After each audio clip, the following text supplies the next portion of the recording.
Assalamualaikum warahmatullahi wabarakatuh.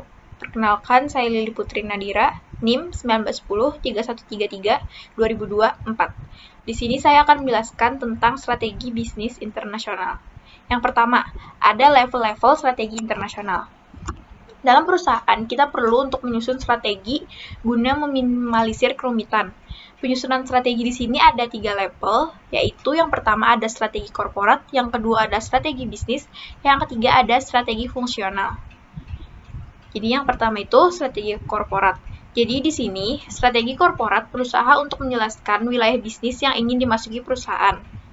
Untuk strategi korporat ini ada 2, yaitu strategi bisnis tunggal dan diversifikasi yang berhubungan.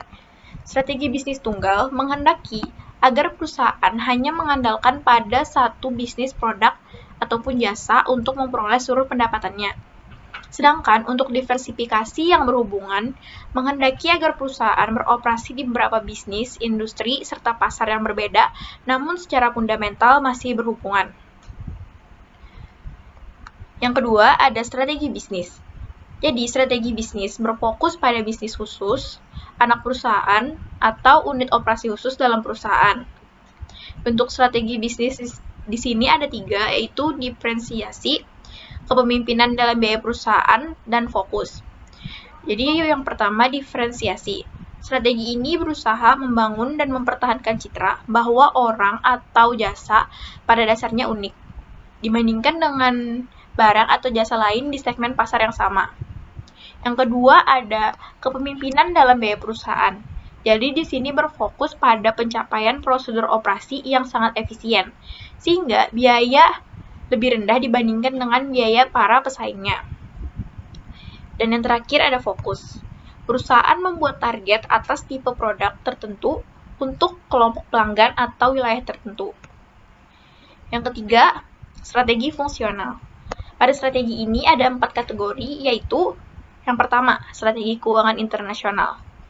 Di sini membahas isu-isu seperti struktur modal, kebijakan investasi, kebijakan utang, dan manajemen modal kerja. Dan yang kedua itu ada strategi pemasaran. Di sini membahas masalah distribusi dan penjualan jasa perusahaan.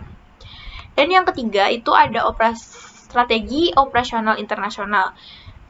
Di sini membahas penciptaan produk atau jasa perusahaan. Dan yang terakhir ada strategi sumber daya manusia internasional.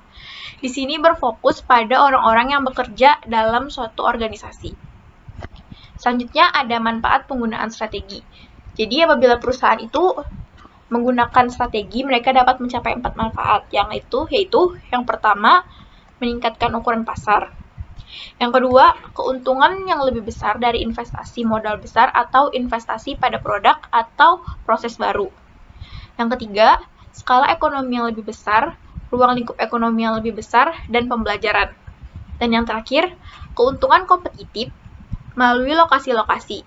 Contohnya, akses ke tenaga kerja yang lebih rendah, sumber daya yang penting, atau pelanggan. Sekian dari saya. Terima kasih. Assalamualaikum warahmatullahi wabarakatuh.